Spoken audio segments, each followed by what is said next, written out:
Hello, everybody, and welcome to our co-creating our conscious leadership rise up. And welcome to the Universal Playground. I'm so excited about what today brings and being able to really dive deep into what conscious leadership is and how we get to step into these roles in leadership and in life. And today I'm going to introduce you to the forgiveness frequency, which is a multi-dimensional, super colorful way that you can tap into your own healing. We are going to light your flame and really ignite your forgiveness frequency today as well. We are going to go through the top 3 things that you have controllables within your leadership and in life. And I'll walk you through the 8-week course that the forgiveness frequency has been put into service to provide to the collective, where we're going to take 4 weeks of going through our leadership trash cans and 4 weeks going through our life trash cans. And so as we get started here today, we're going to go back to where this has really begun for me, and being asked to really called into service to what conscious leadership is.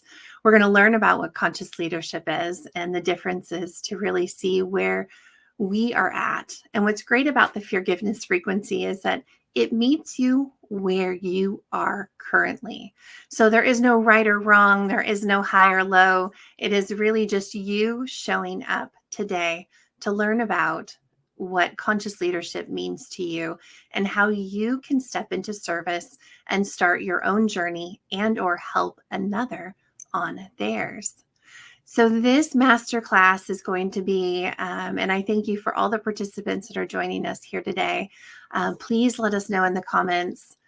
Jenny, thanks so much for being here all the way from the UK and Wales. And it's about probably 6 p.m. for you right now. And so thank you for being here. I'm on the West Coast of America near Seattle, Washington, in a little town called Puyallup. And we're right kind of in the shadow of Mount Rainier, which is one of my favorite energy spots anywhere on this earth. So thank you for this. And all of you who are joining our replays and connecting with this masterclass, they will be posted on all social medias so we can start raising the collective's vibration. And what this rise up truly is restoring intrinsic source energy into the universal playground. It's allowing you to really connect with yourself, to connect with your energy, and to see what an impact you can make as a single multidimensional being here on this earth, and how vital it's going to be for you to step into these conscious leadership roles, not only in business, but anyone who's a leader, any mom, dad, anyone who connects with a community or a religious organization or a teacher, anyone who connects with another living human soul.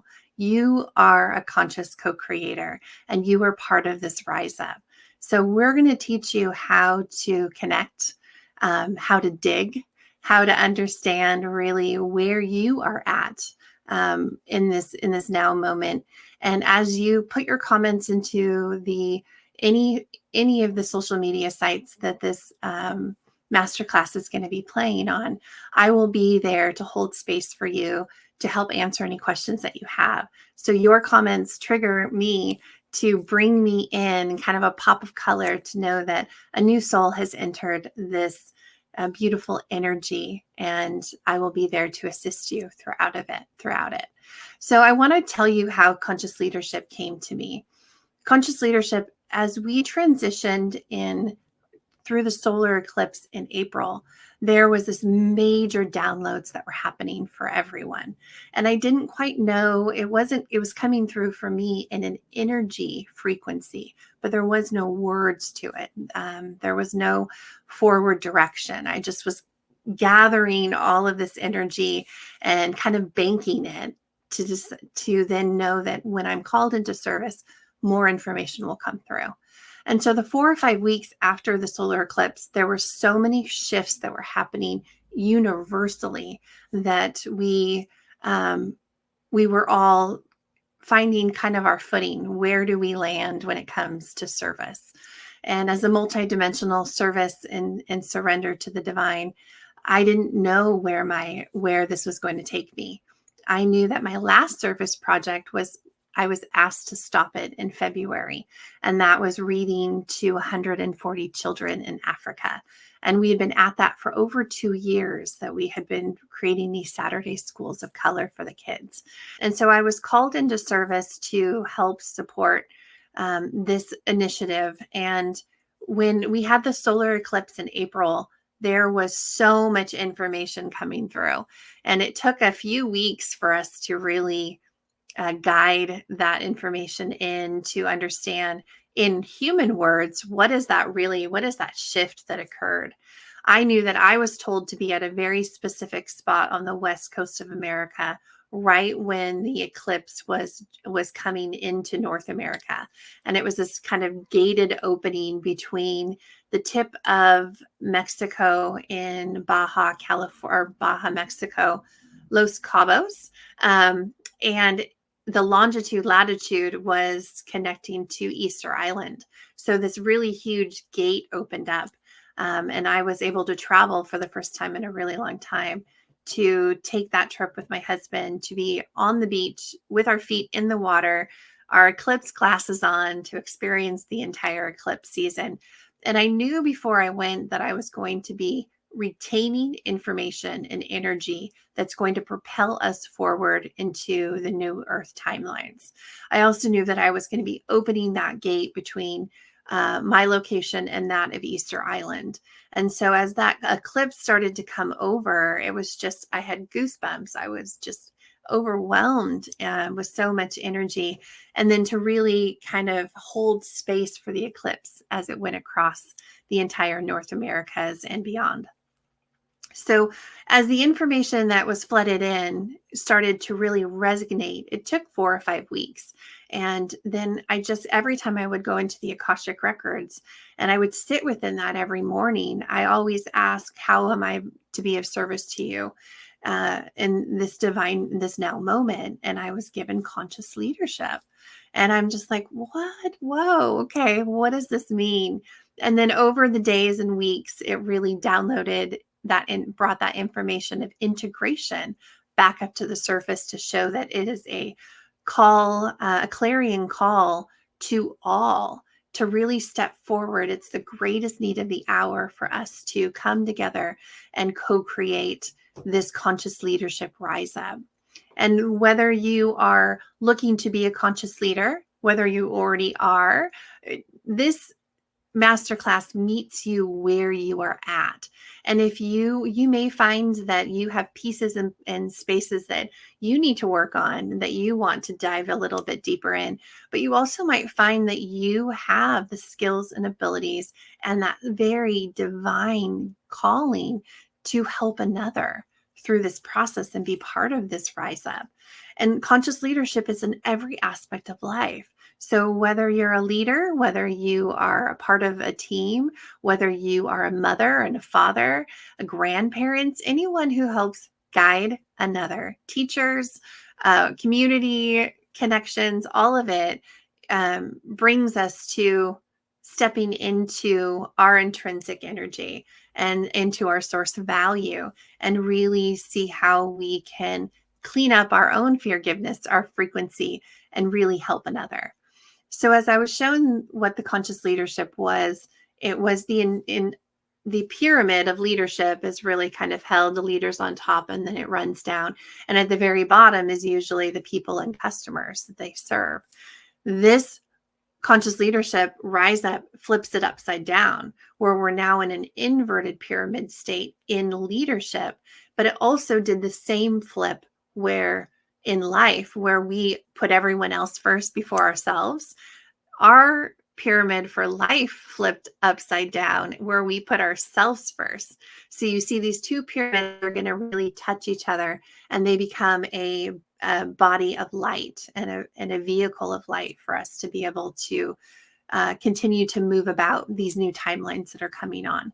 So today's masterclass, we are going to go through what conscious leadership is, where we're going to find out where we are and what roles that we're going to play. We're also going to find out how to tap into your own forgiveness frequency. And forgiveness frequency is a multi-dimensional frequency that is within us all. And all we have to do is tap in. And it helps us really propel us through this conscious leadership rise up in leadership and in our own life, and gives us our own frequency of healing that's going to, we'll dive deeper, a little bit deeper into. We're going to learn about the top 3 things that we can control. And I've added 2 bonus ones, so that'll be fun too. And then we are going to ignite your forgiveness frequency. We're going to bring you into center so you can really experience what this frequency is and how it can benefit you and your family going forward. We are also going to really learn about all the aspects of how we can dig in our own trash cans in leadership and in life, and learn some of the tricks and tips to upcycling what our traumas, our insecurities, the shame and blame, using the forgiveness frequency that is fueled by self-love, self-acceptance, and gratitude and self-forgiveness.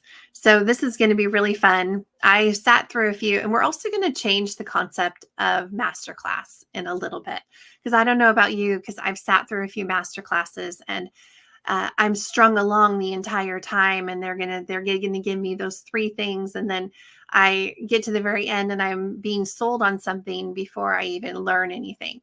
And I want to change that frequency. I want to change that vibration.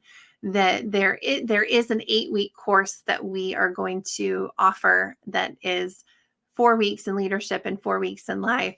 But we are going to have so much information and knowledge before we even get to that point for you to make that decision if you would like to continue with that. So I just want to put that out there, and I just want to thank everyone who's watching this masterclass on all social media sites as it gets released. Know that when you set yourself into the frequency and you use the comment section, it's a pop of color for me to hold space for you, to be here to answer any questions that you have as we really go through this. So I'm going to, it looks like, okay, there we go. I'm going to just share my screen a little bit here, and we're going to go through just kind of the basics of the conscious leadership. And if you have any questions, please leave them in the chat box. And let's get started.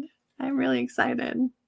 As I was getting ready for this, I have to really settle into my neck brace. And I was told to walk outside. It was kind of like everything that I did was bigger today. When I lit the candle for the space to add the purification, the flames were just like so big, and I was a little worried about it. And then I lit some sage and walked through the space of this healing center, and the sage was just kind of going off everywhere. And so I went outside to distinguish the sage and let it kind of burn in open air, and the entire sky lit up. And it was these beautiful feathery clouds, and there was a rainbow halo around the sun. And there was all these auspicious clouds that I love. Auspicious clouds because they're those clouds that make you question your vision. Is my vision blurry? Because they're kind of blurry, but when you look into them, you usually see faces or animals there. You can just sense that there's someone else here with you. And so the entire sky was filled with these, dragon wings, angel wings. We had all these auspicious clouds. We had the rainbow around the halo around the sun. And it just told me that we are here. We're supported. We have our entire team here to help us. And this is where we need to be. And this is the energy that we need to be sitting in. So I was really just kind of floating as I came into our healing center to launch this masterclass today. So conscious leadership, we flip that pyramid completely upside down, and we have a rainbow halo here. So we are really in this cosmic shift of energy, this cosmic shift of leadership and consciousness, and how this was going to affect every aspect of your life in good ways, all good ways. So the cosmic shift is taking that leadership pyramid and flipping it invertedly, but it's also, like we spoke about, it's taking the life pyramid where you put everyone else first before yourself. It's putting you on top of that. And when these two connect, it lights up this vehicle that we get to use, this Merkaba that we will use to transition through the next stages of this evolution and this ascension process. And it's all about going within. This is about no one else but you. And the work that needs to be done, it's you got to do the work, ready or not. We don't get to go back from this. We can only move forward. So leaders are being asked to step into these conscious roles, to do the work, to take off the mask, to really lead with love, lead with respect, to have a vision of we versus me. There's so much that we're going to be transitioning through the conscious leadership rise up in this shift, but it's really truly about coming back into you. It's going within, finding that center where anything and everything is possible. And it's using universal energy that's all around you to really make your dreams come true. And it's also healing past, present, and future of all the work you do within the conscious leadership rise up. You are healing that for all of your lineage lines, past, present, and future. And it's so special of what is to come from what I've been shown. So the forgiveness frequency is an infinity loop of just pure energy. It is fueled by self-love, self-acceptance, self-forgiveness, and gratitude. And then as you build upon this energy and you upcycle all of your traumas and dramas and insecurities and the shame and blame that we carry, this frequency gets bigger and bigger and bigger. And we are all intrinsic energy. We are all infinite energy. So we run in this infinity loop. Right now, that infinity loop is within a body. It's in a physical body. But as you extend past this body, that energy never leaves. It never changes.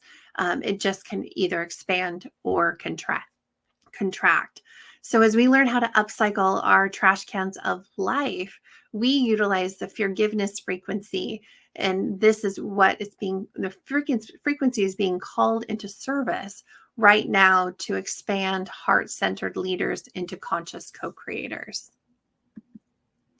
So the forgiveness frequency is that multidimensional healing frequency that's fueled by self-love, self-forgiveness, self-acceptance, and gratitude. It assists ones in upcycling life's trash can of traumas and insecurities using color, healing inside, outside, upside, and downside with all of the bodies and beings of light.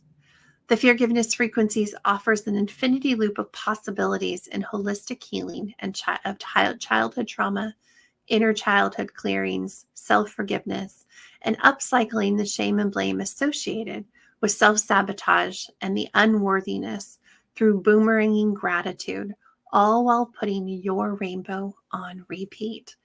So within the frequency, we also have color. Color holds a vibration and frequency. We also have music, nature, breath work. There are so many, we get to build and add whatever we want. It's our own recipe that expands our frequency. So when you think about this frequency and that we all are this infinity loop of infinite power of love and light, that throughout our lifetimes, our life, present life, and our lifetimes, our infinity loop can get distorted. Every time that we have a trauma or insecurity or something major happens to us, holes and shreds start to peel away from our frequency walls. And when that happens, we start to lose. We can lose and pour out parts of our soul blueprint, who we are meant to be here on this earth. What are we have come here to do? When those holes and tears open in our frequency from childhood trauma, life trauma, gestational trauma, what we've brought in from past lifetimes and our ancestors, when those walls start to thin and start to tear, those holes open for us to lose our soul blueprint, but it also opens us up for outside in forces and influences to come in. So as we work through the forgiveness frequency, again, we meet you where you're at. We first ignite your frequency where you're asking the universe to guide and protect you. You are seeking guidance and calling in your highest self to join the party and to help you to fill in these holes, to upcycle these traumas.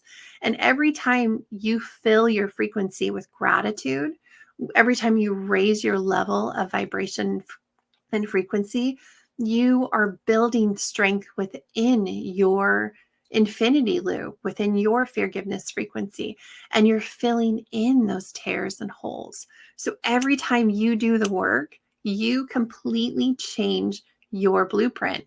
You call back in your energy to yourself. You remove all energy that's not yours. And I'll teach you how to do those things today. So as you can see, we have these holes and tears, and it can get kind of dark in there. There isn't a ton of color.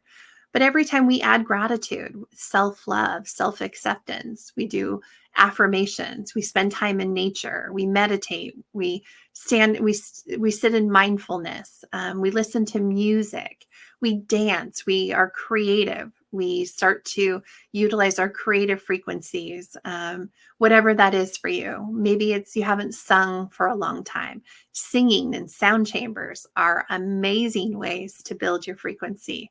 And so we start to fill in those holes and tears, and we strengthen the frequency to a point where it is impenetrable.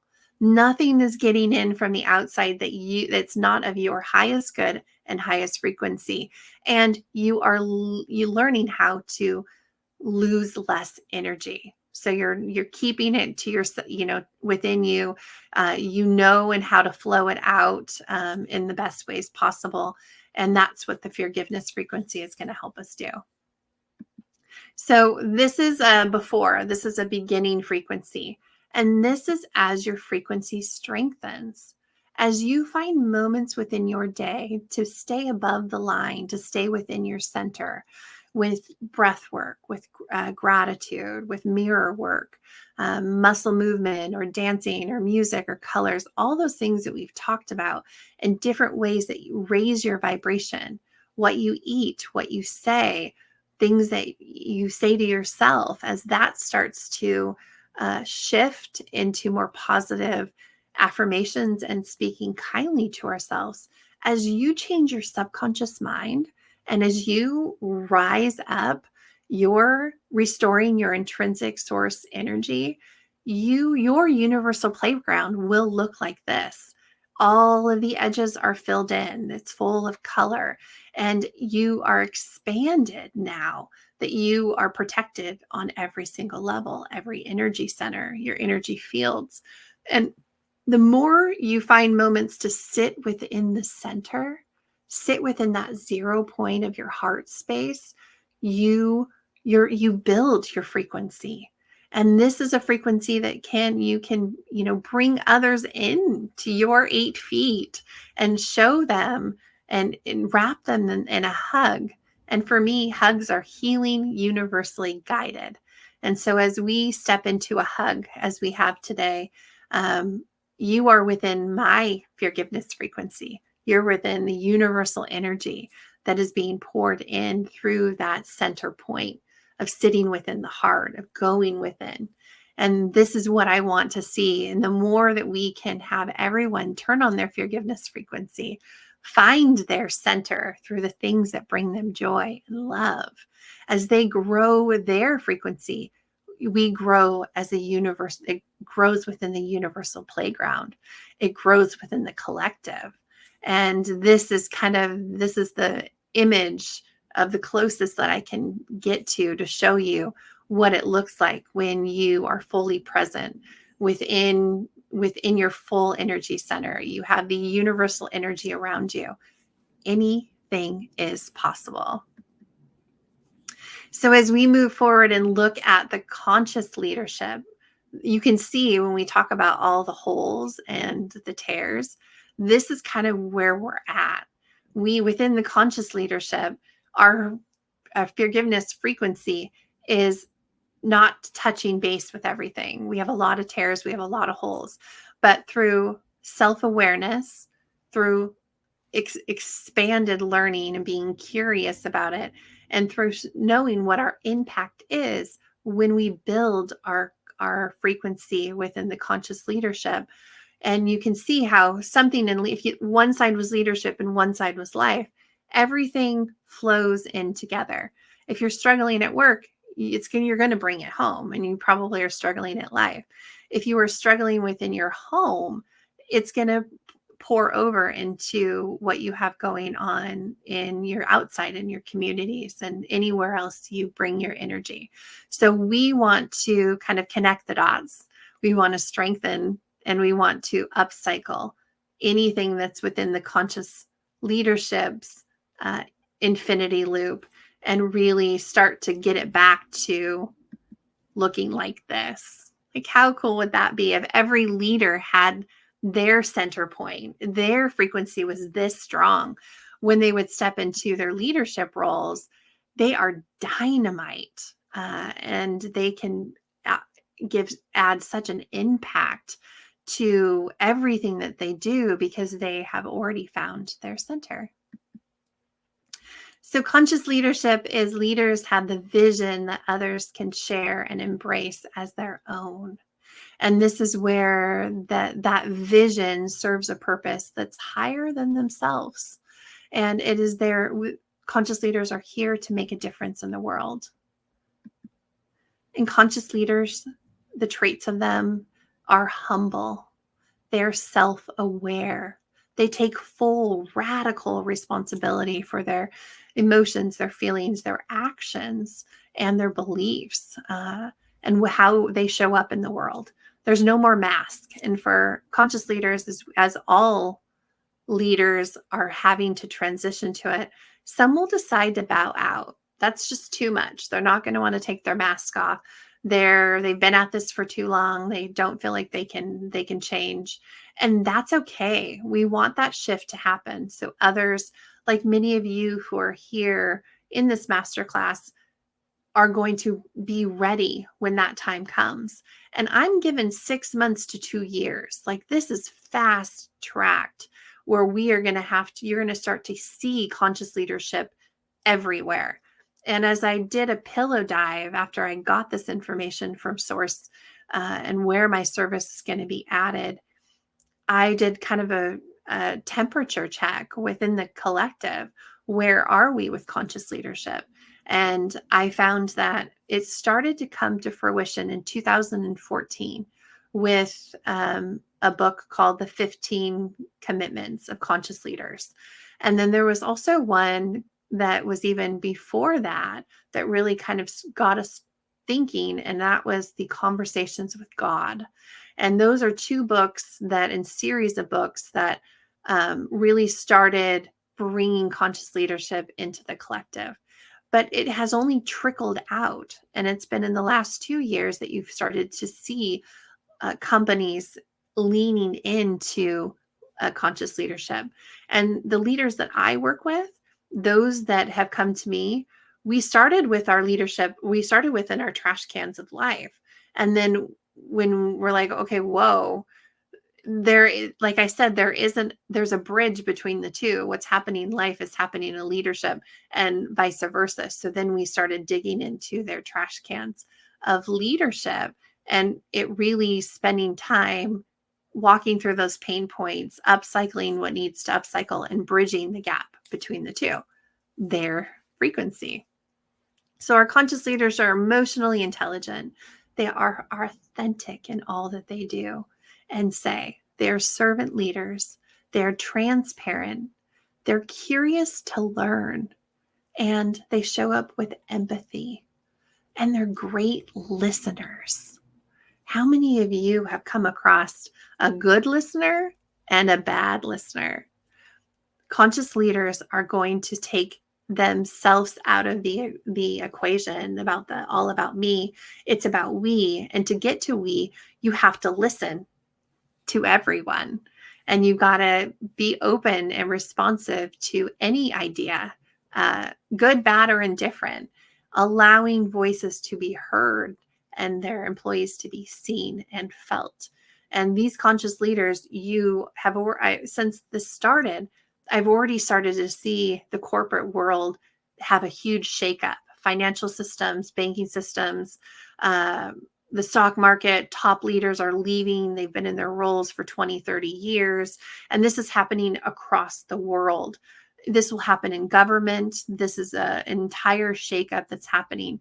If they're not willing to do the work, if they're not willing to step into and learn and adapt to conscious leadership and do the work inside and out, that they will be stepping away from their roles. And those companies, if there isn't a conscious leader ready to step into the realm, those businesses will suffer.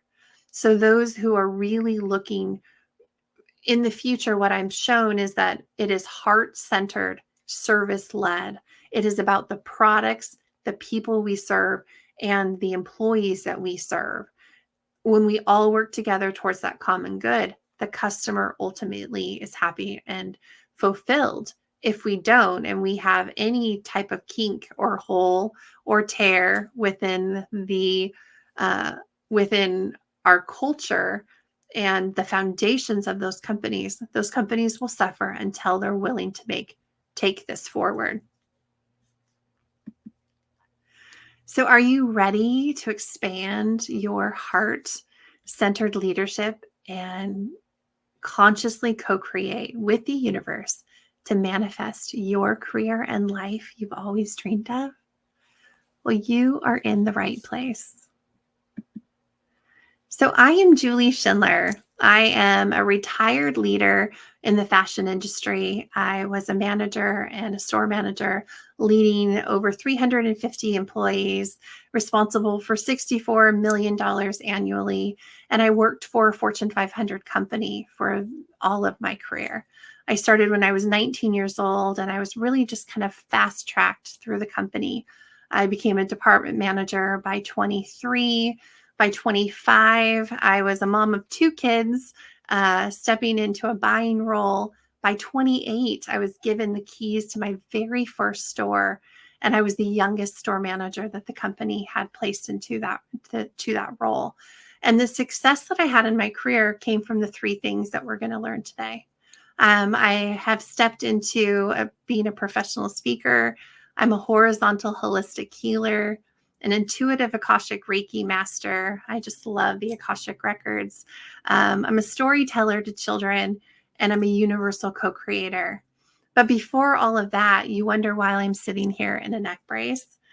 I was in my role, in my favorite job, leading people, connecting with customers. It was like my dream job, and I loved it.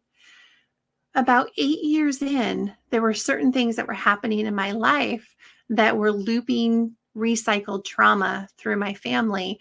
And I was struggling. And I really was struggling to find passion in the work that I did. I was struggling to find joy in my life.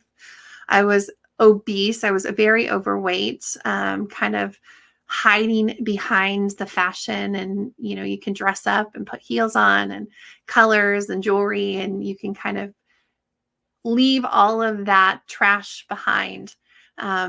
And I really came to a point where I needed to find joy. I had never sat on a yoga mat. I had no self-love practices. I had no mindfulness. I'd never meditated before. And I was just a mom. And I was a mom and a leader. And a wife. That was really it. So I left that corporate job and leadership and in search of joy. And I traveled the world with my family that year. And I finally came back down to reality. I was like, okay, well, I'm only 35. Or 36. I really got to get a job. What is my next career going to be? And so I really kind of pillow purposed it. I really researched where I wanted to be, and I needed to stay in home base of Washington for my children. And that wasn't an option in my last job. I needed to be willing to move anywhere and everywhere the company wanted me to go. And I had turned down those jobs because I knew I needed to stay in a home base. So my third day on the job in a new career, I decided to go into the international coffee business. I was going to be traveling the world. I loved coffee. My favorite coffee is black coffee. And so I took the job. Third day in, a box fell on my head and it crushed my cervical spine. And it was kind of like the universe saying, ha, ha, ha, you had plans. That's not going to happen. And this box, after reconstructive surgery and a lot of physical therapy, I was left living horizontally on a pillow. And I have permanent holes and tears in my spinal column that pour out and drain every single day. So it's a CFS spinal leak. So my spinal fluids are constantly with me inside and out.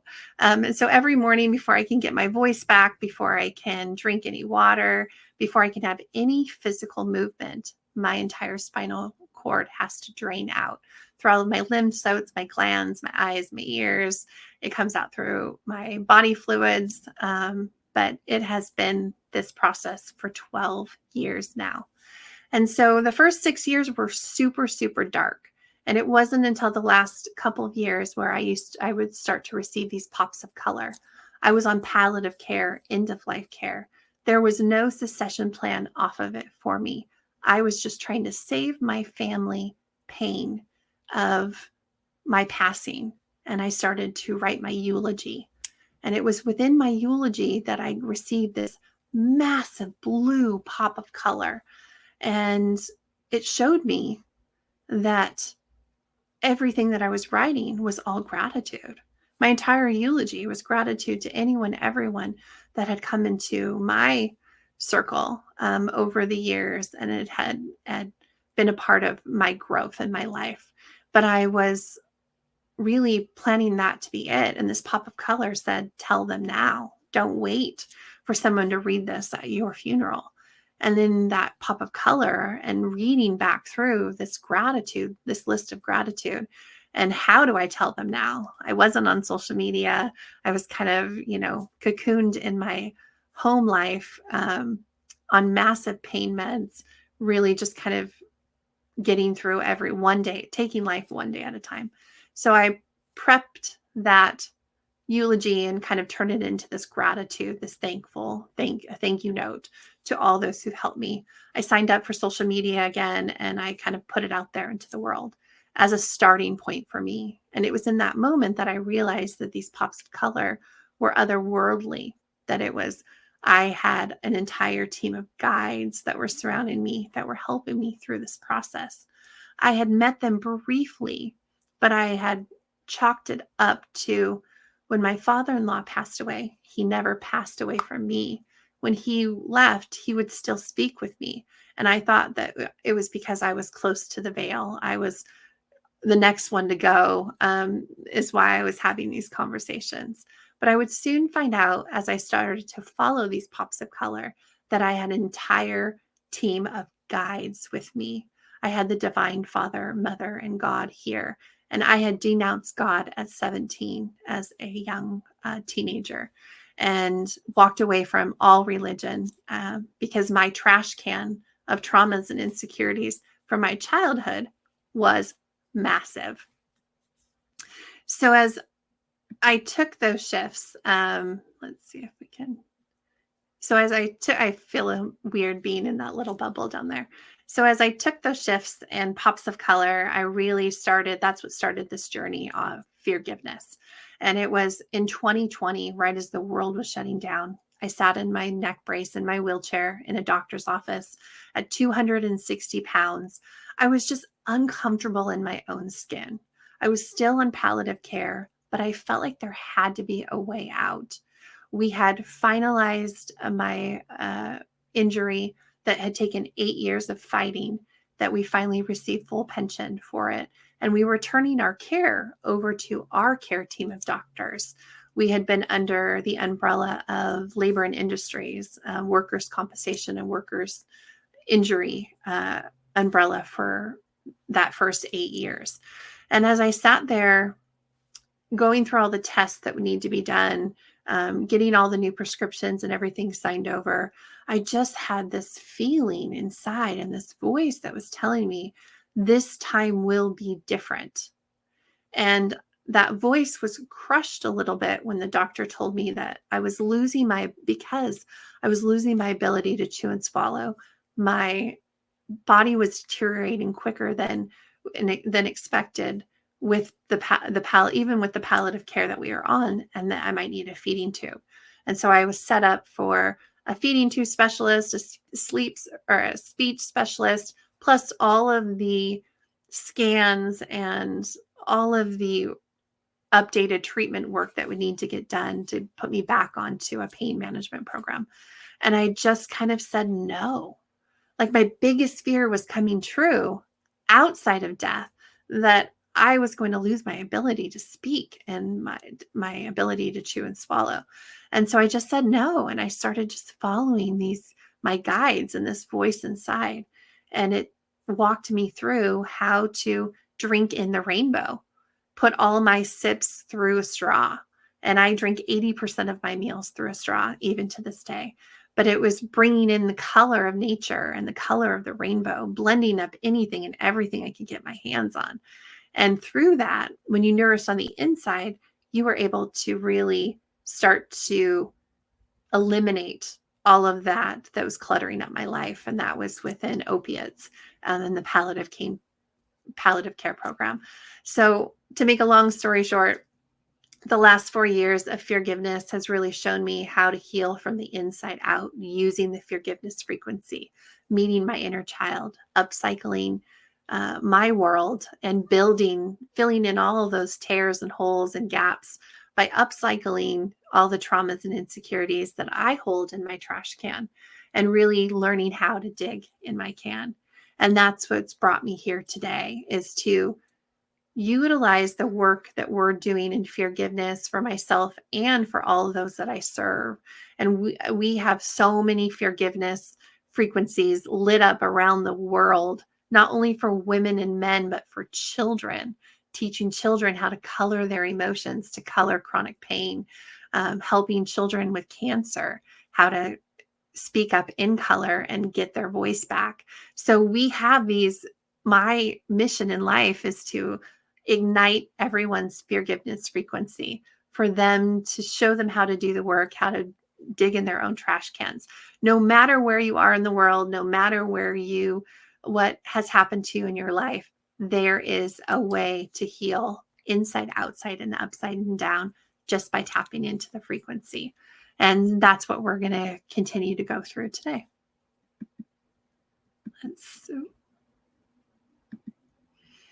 So gratitude started in 2020 when the world was really shutting down, and we had Black Lives Matter, we had isolation from home, we were losing our families. There was just all this uproar that was happening within our world. And I just sat on my pillow, and I would do these pillow talks where I would just kind of get it all out.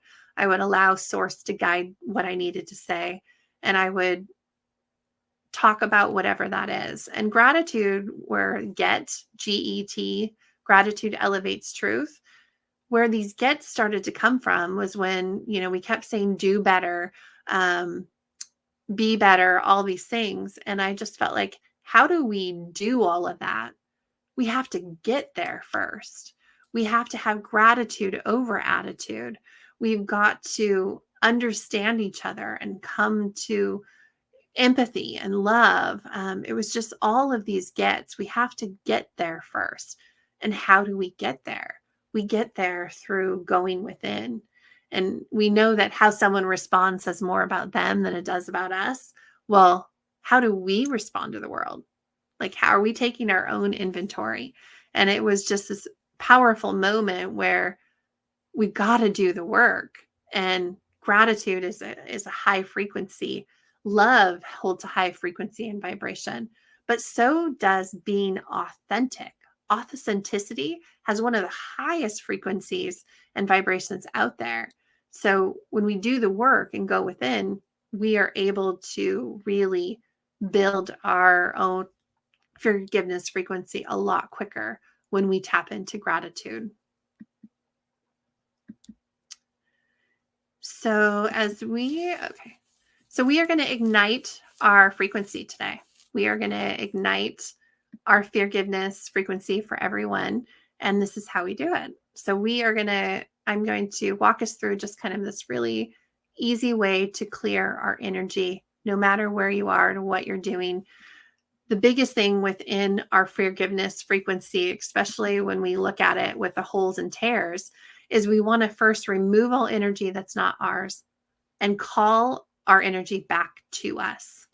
And so to do that, we have this easy way. No matter what you're doing or where you're at, I encourage you to ask your universal energy around you, your 8 feet that runs all around you, and all those that are here to support you.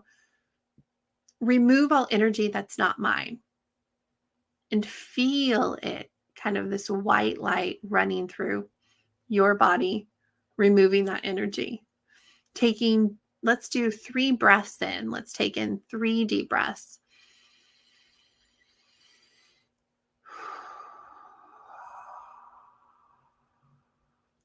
Breathing in through the nose, out through the mouth. Bringing that white light down above our heads, flowing it into our crown chakra and our third eye. Feeling, sensing, or imagine that energy running down our spinal cord.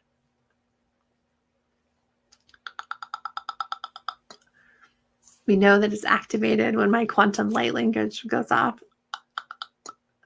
Feeling that breath, breathing in again, bringing that white light down our spinal cord, down through our hips, our knees, our calves, our ankles, our feet, flowing that energy down into Gaia, down into the core, kind of being embraced by the Divine Mother's love. So as we breathe in and we connect as above, so below. No matter where you come from, so if you're at the grocery store, you're at work, whenever you leave those spaces, I encourage you to clear your energy. And today we're going to clear your energy of all energy that does not serve your highest good or highest frequency or the highest good of all. And we're going to call back your energy unto you. So the first is, I do this multiple times a day. Anytime I come in contact with anyone, even in social media, remove all energy that's not mine.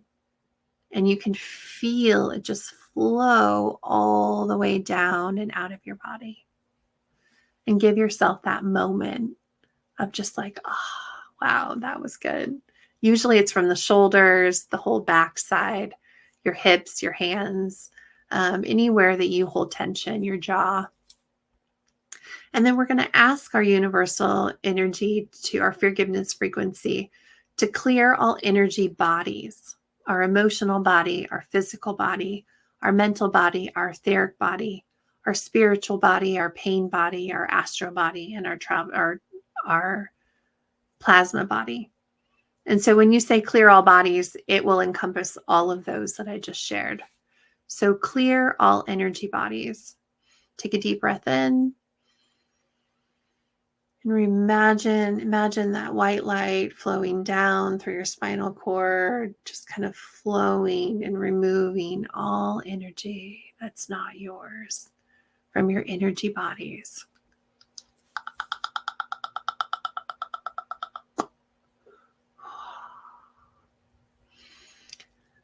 Now we're going to ask the Divine Father, Mother, God, Universal Source to clear all chakra centers. So our 7 chakra centers that we know, our expanded 12 chakra centers that are coming online in this last 8 months, and our 144 chakra nodes of energy centers within the body.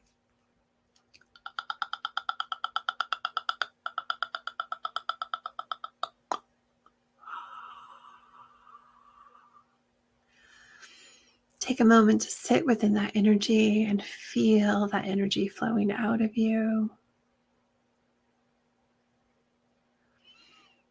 We have 4 horizontal energy fields and shields, and we have vertical layers that go out to 17 energy fields and shields around us. So within our 8 feet, as above, so below. And we are going to be asking source energy to clear all of our horizontal and vertical energy fields and shields. And this will kind of feel like a vibration if you are in a room with a lot of sound, or you're just going to feel this vibration running in and out of you. Just boom, boom, boom, boom, boom. Just how to explain it.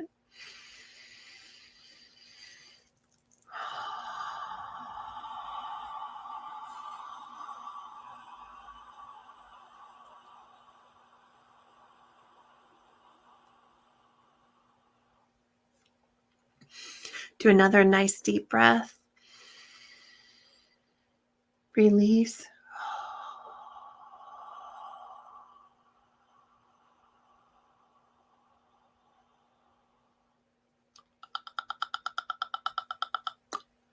Beautiful.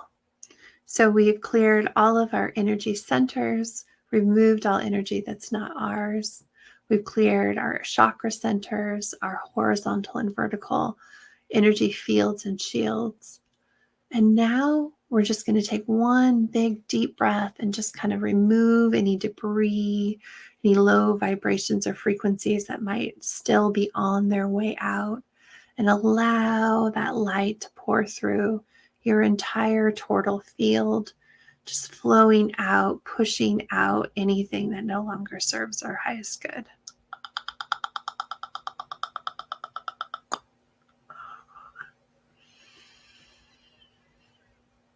Now that we've cleared our frequency, we are going to now call back our energy unto me. From the universal fields, our universal teams, our divine Father, Mother, God, I call back my energy unto me from every place, space, person, or situation it has flowed to. And so it is. And feel that all that energy come back to you. Anyone you've spoken to, any energy you've connected with. And this might be massive if this has never been done before. But allow yourself just to receive your energy back into you. And it will be purified, transmuted, cleared, and alchemized. And it's filling up your forgiveness energy, your infinity loop. And as you call it back unto you, you leave love and gratitude in its place. No matter the situation, no matter the person, wherever your energy has flowed, you are now calling back your intrinsic source energy back into you.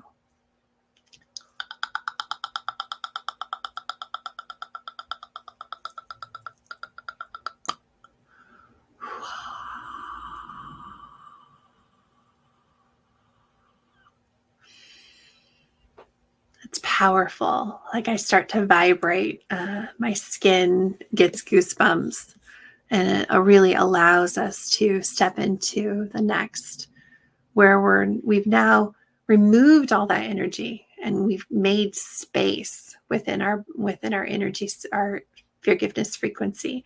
Now we've called back that energy back into us, and it's being purified and cleansed and transmuted and alchemized within this white light that's surrounding us. And now we get the opportunity to actually restore that energy. We get to fill in all the spaces in between. So you see yourself in that white light of that total field that you've built in the cleansing and purifying. And now we're going to fill that up with color. We're going to restore my energy, vibration, and frequency to the highest timeline available to me in this now moment for my highest good and for the highest good of all. So imagine that the Divine Mother places her hands upon your feet and she just gives them a squeeze. And through that touch, the feet that move us forward, our feet have a connection to every energy center within our body, every organ, every tissue, every cell. That energy is connected through our feet. And she's going to run colors up and fill in all the space in between.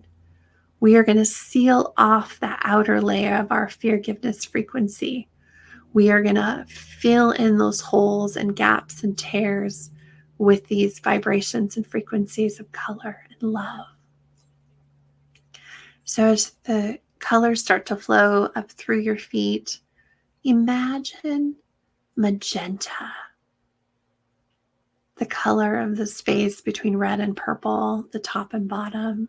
Imagine magenta is twirling around in a spiral all the way up your body, all the way up to the very tippy top, and pouring out the sides of you, pouring out over the outside of your body, filling up the inside of the body.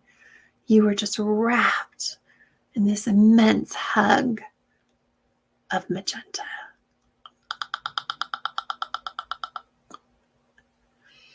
Now the Divine Mother sends up red of the root chakra, the earthly body, filling in the physical body, flowing up through the legs, starting to twirl at the hips, flowing all the way up to the tippy top of the head and flowing out, covering the inside and outside of our being, flowing out into mixing with the magenta, flowing out further and further into our energy centers, our energy fields. As the Divine Mother's hands flow in the color orange, flowing up through our feet, are circling around her knees, giving them a hug, flowing into our womb center, our pelvic center, spinning and twirling up through our sacral chakra, flowing all the way up, out and over the crown chakra, filling in, mixing with the reds and magentas.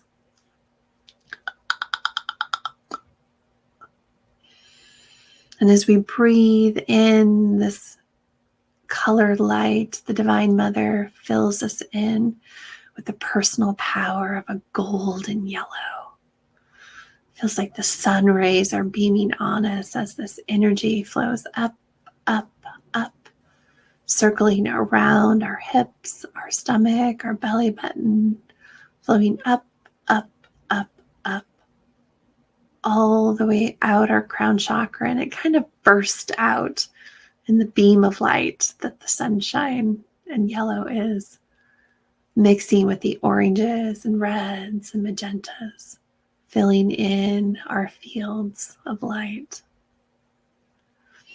As the Divine Mother sends up emerald green, flowing up, twirling around our insides, wrapping our heart in a hug, flowing all the way up and out the top. And this is just like a warm, oozy hug, mixing with the yellows, the oranges, the reds, and the magentas. As we take a deep breath in, the Divine Mother sends up hot pink for the high heart, flowing all the way up, mixing, flowing, filling our insides, flowing out the top.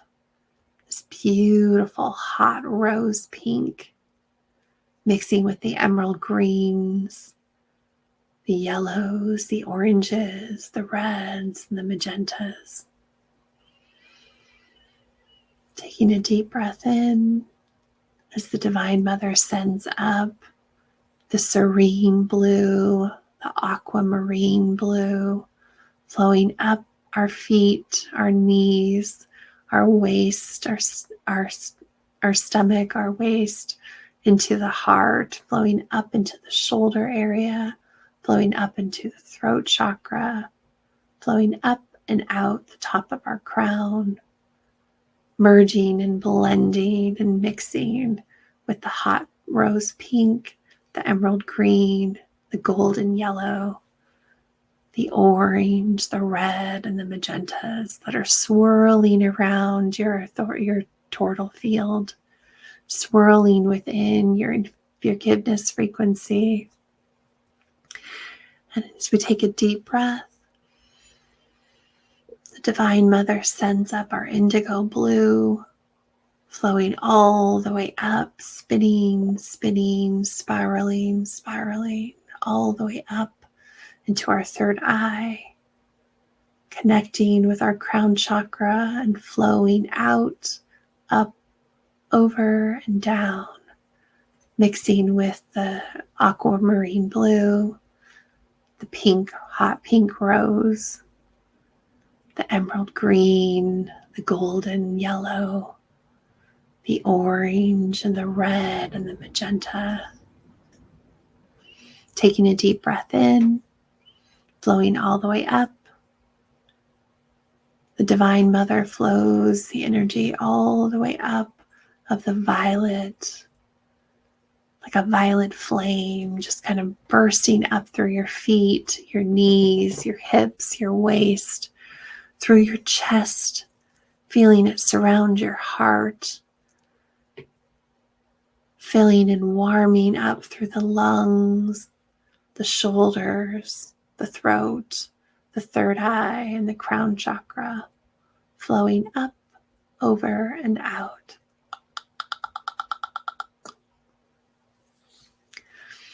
As the Divine Mother flows these colors, filling in the space in between, imagine all of these colors have filled in your forgiveness frequency, have filled in your energy centers, your auric field. All of these colors of connection, of creation, of creativity, colors that spark emotion, colors of the rainbow and beyond. And as we breathe in these colors as they swirl around us, imagine them filling in all of the gaps, all of the tears, all of the holes within your infinity loop, having them just run past you as you sit within the middle, encouraging them to keep going, to keep filling, to keep purifying.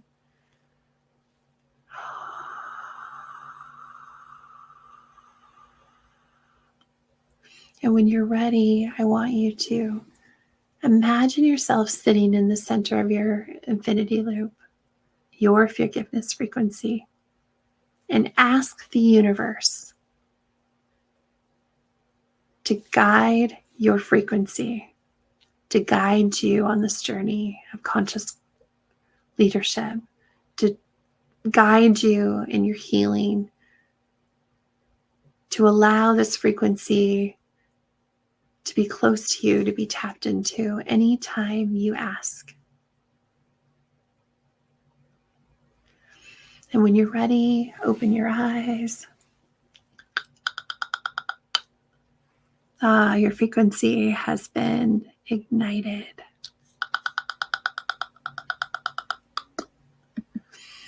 As you come back, this is kind of what's flowing inside of you. It's filling in all of the colors and all the spaces in between. And you're glowing with this energy. And this is going to help us as we go through the next part of the masterclass. And it's an 11:11 on my timer here today. As we go through the rest of this masterclass and start to really connect with ourselves and our conscious co-creators. So today we are gonna, so beautiful. I just have all these colors, just like my vision is completely still in that infinity loop. I want to thank the Divine Father, Mother, God, and Universal Light for bringing forth those colors in today and allowing us to tap into our frequency of forgiveness. And it's going to helping us to really set within that center point as we explore what a conscious leader is.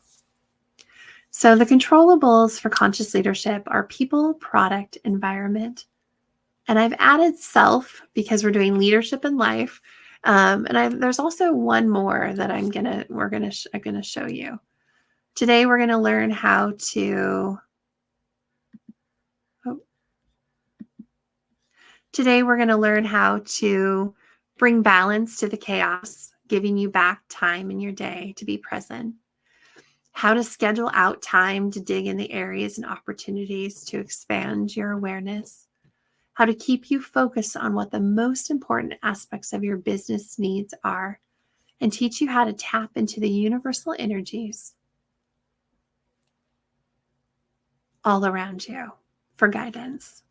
When we upcycle our leadership trash can and leadership in life, this will also walk us through what that 8-week program is going to look like.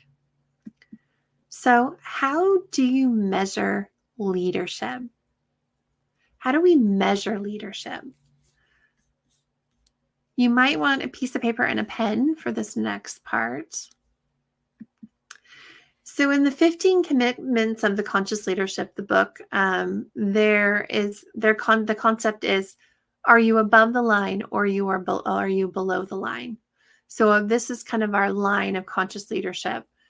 Conscious leaders are open, curious, and committed to learning.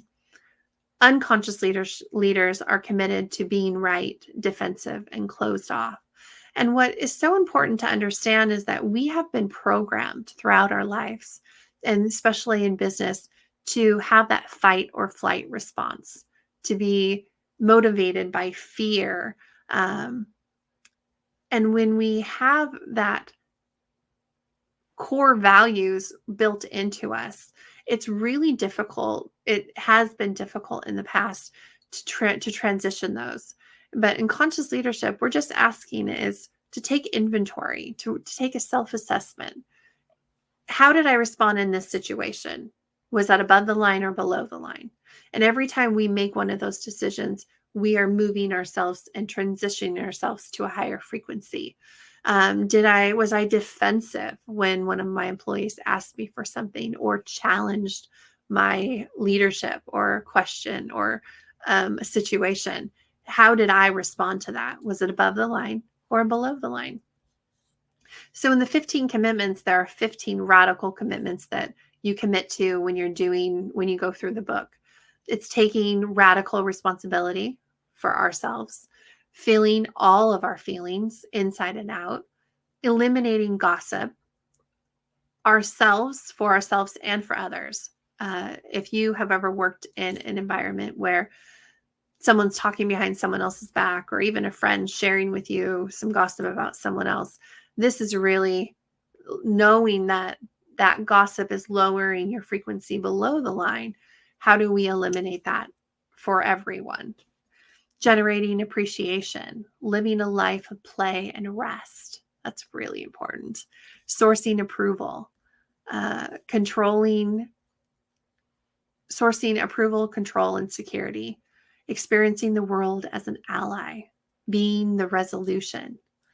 Learning through curiosity, speaking candidly, practicing integrity, excelling in your zone of genius, exploring the opposite, having enough of everything, and creating a win for all solutions.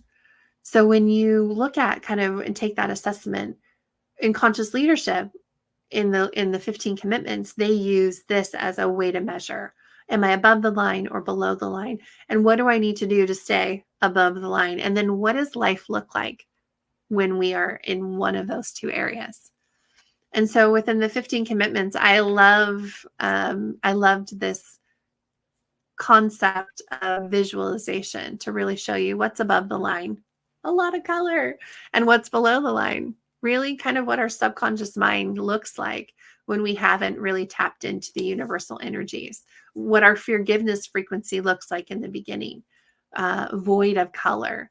And so when you are above the line, you're curious, you listen, you deeply listen, you speak with wanting to know. You have so much curiosity and learning. You unarguably question all the beliefs within your life, in leadership and in life. You want to have fun because you realize that things don't have to be so serious. And when you are below the line, it's all about winning. It's about approval. It's about being right, being in charge, the control of it all. And that is really what we were programmed and have been programmed. This is flipping the switch. This is turning the pyramid upside down.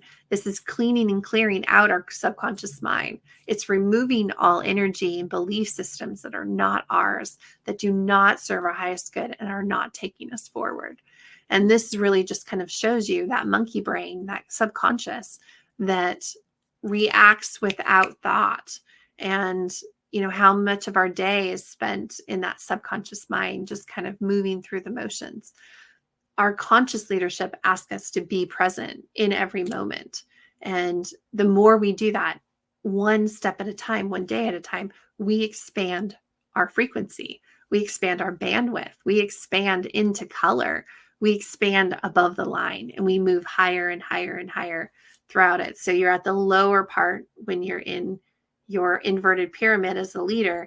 And the more that you adapt, the more that you do the work, you are moving up, and your energy is influencing and affecting everyone who's in that pyramid with you.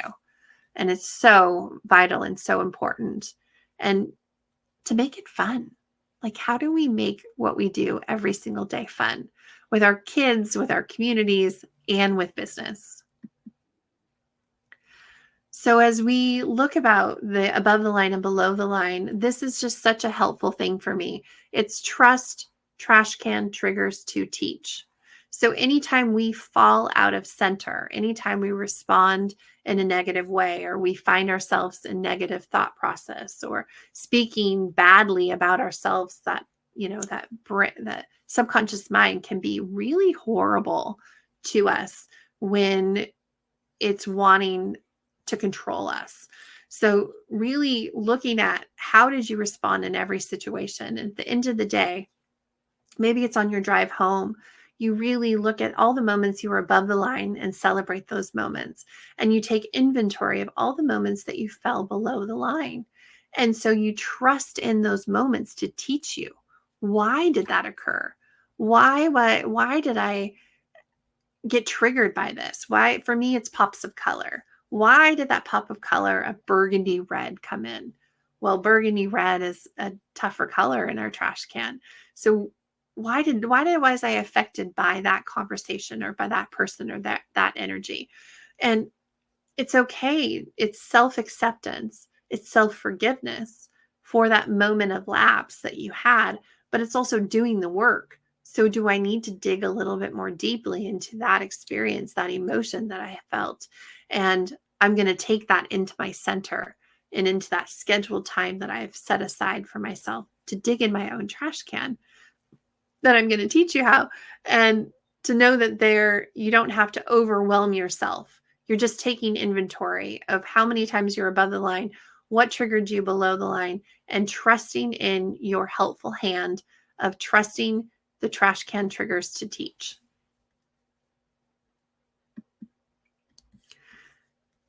So the 3 things that you can control in life and leadership are the people you surround yourself with, the products and services that you put out into the world, and the environment you create. And that is in leadership and in life. So with leadership, how do I control the people that I surround myself with? Well, are you part of the hiring process? Do the person that you're hiring hold the same values of you and what you're trying to accomplish and culture that you're trying to build? Are they conscious in what they do? How do you have touch points with your hiring process? No matter what level of leadership you're at, do you have touch points within the hiring process? It may just be one question that you get to ask the applicant. Maybe you trust in those who are doing the hiring process, and you've set your expectations of what you're looking for. But there is a point in their hiring experience that they get to be front and center with you. So you can set the culture, you can set your expectations, you can invite them in to really, this is an open door community and work, and I want your opinion is valued. And with that, I expect you to serve the customer in the highest abilities that you have. And here's the tools that you have to do it, whatever that is. So making sure that it's the people you surround yourself with on every level. It's the people you surround yourself with at work and outside of work. It's the people you surround yourself with that you believe that their success is your success. And that is how you really have full control. If someone is not working in the job, and they're not meeting the expectations of the culture and foundation, then there are very specific steps within forgiveness that you can take to schedule out those tougher conversations to have, where you're in a universal mental connected mindset that you can listen, you can respond, and you can actively move them forward, up or out. When it comes to the products and services that you put forth in the world, if let's say you are a manager and you work for a company and you sell their product, well, and it's not going well, there's something wrong with it. How do you affect that? You're like, I really don't feel like I have effect to it, but you actually do. So first and foremost is, if you're not able to sell the product effectively, do you need more product knowledge? Is there someone you can go to that you can expand your knowledge on it? Maybe it's the inventor of it. They have so much passion and excitement in the product that they created.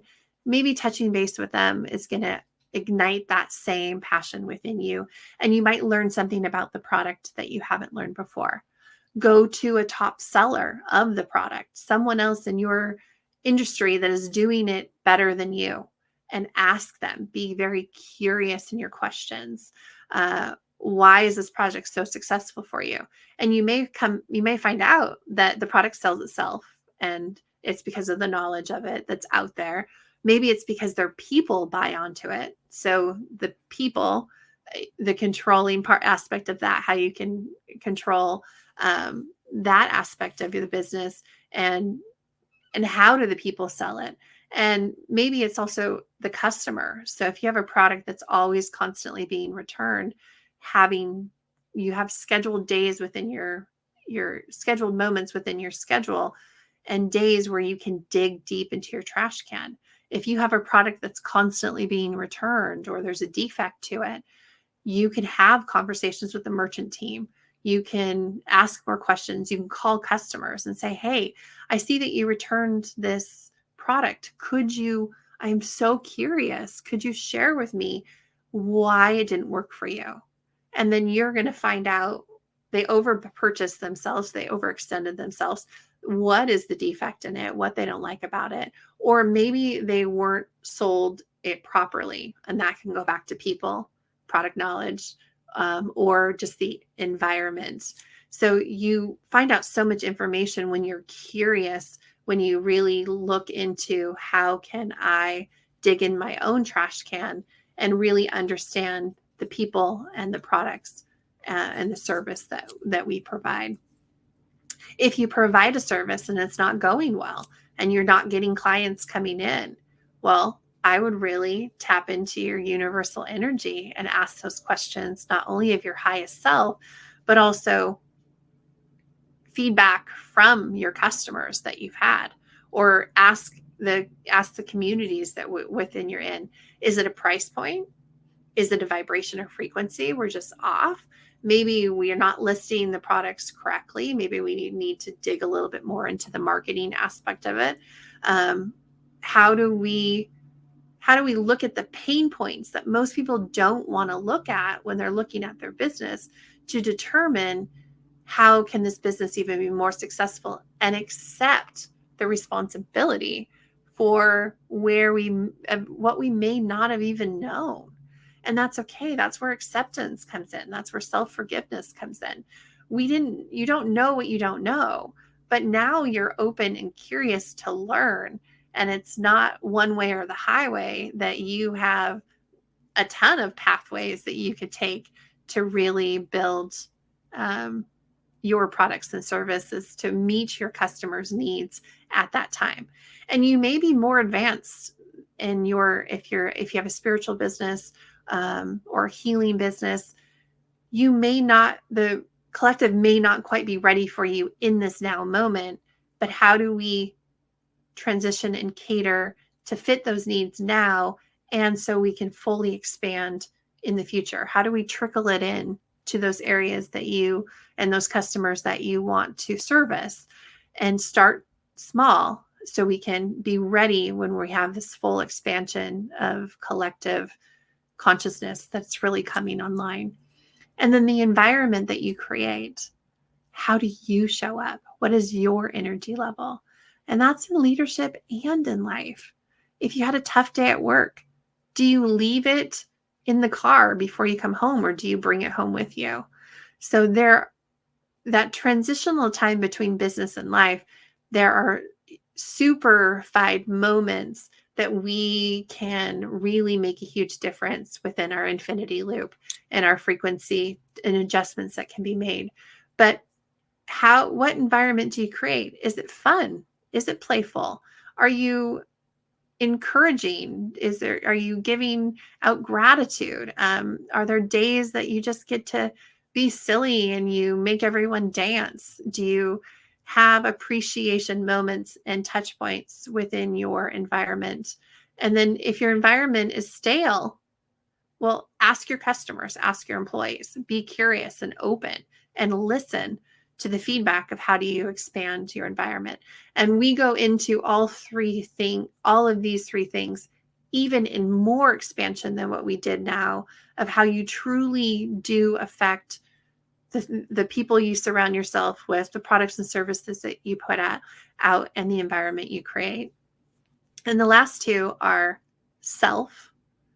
your self-assessment. What are you doing with your own energy levels, the people you surround yourself with, the products and services that you put out, your energy, and the environment you create? So self is really a controllable that you can control. So when we start our forgiveness frequency, it really is all about building our trash can, because we all have a trash can of traumas and insecurities, whether that's in leadership, in life, mommyhood, childhood traumas. I had one for everything. So my childhood trauma, my trash can, I lived with inside my trash can for years.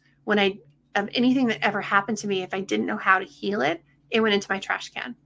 And from 3, starting with a divorce in the family, to 17, and I had a teen pregnancy and loss, everything that was inside that, I had sexual abuse and traumas, bullying, suicide, all of that was within that trash can. I didn't know how to heal it. So at 17, my 17-year-old had this epiphany with the Northern Lights in Alaska, where we made a pact with ourselves that we're going to close off that trash can because we didn't know how to heal it, and everything in it wasn't our fault. And we would come back when we were stronger. So we tucked that trash can aside, and we moved into our leadership trash can. Our leadership, we came back from Alaska, and we really finished high school and did DECA and merchandising and jumped into the fashion industry. So that trash can, right, when we disassociated from everything that's ever happened to us in that old trash can, this new one, oh my goodness, we built it with color and cars and cash and mommyhood and just living the dream life, completely disassociated from anything and everything that's ever happened to me. So when we started on this journey of having time on our pillow to really dig in our trash can. We dumped our trash cans out. And this is good, bad, and different. This is anything and everything that's ever happened to us. Dumped it out around our pillow and started really going through it. We invited our inner child to bring her trash can to the party and dump it out. And what we found is when we dumped it out, hers was pretty banged up on the outside, but my inner child on the inside, it was poetry and colors and art and music. She had wrote books and songs and all these things that occupied her space and where she would feel safe within her trash can. So on the inside of the trash can, I learned so much about my inner child. And then the rest of the trash cans were really full of the insecurities of work, mommyhood, all the stuff that I didn't know how to deal with or didn't want to deal with went inside the trash can. And the outside was masked with beauty. So the first part we focus on in the forgiveness frequency is building your trash can. And the most important part of building your trash can is talking it out. So talking out the trash. So this is where you tell your story. How many of you have told your completely life story to another recently or ever? I know that talk therapy was super helpful for me. It gave me the I ams, but I didn't know how to deal with the I ams once I learned all the things that I was. I struggled. Then I would just carry around this trash can of I ams. I am all these things that happened to me, but how do I heal from them? How do I upcycle them? How do I transmute them to move on from them? That is what digging in your trash can looks like. And in leadership is going to be different than life. What is your leadership story? What has your journey been like so far, beginning from the very first job you have until now? Within that, what are your pain points? What's happened to you as a leader, good, bad, and indifferent? What were the celebration moments of your leadership journey so far? What was your favorite job? What's your dream job? Like talking it out, getting it out of your physical body, it makes such a huge difference and lightens the load to have everything verbally voiced. And on the life trash can, it's telling your story to another without judgment, whether that's you're journaling it out for yourself, you're voicing it out through voice notes. That's how I was able to do it. Or you have a trusted confidant that you could feel comfortable to tell the story and that you know that they're holding space for you that isn't about them. They know that this is your time. They allow you to get it all out. That's really, truly where we start. With a leader, I have them go through and tell me their entire story.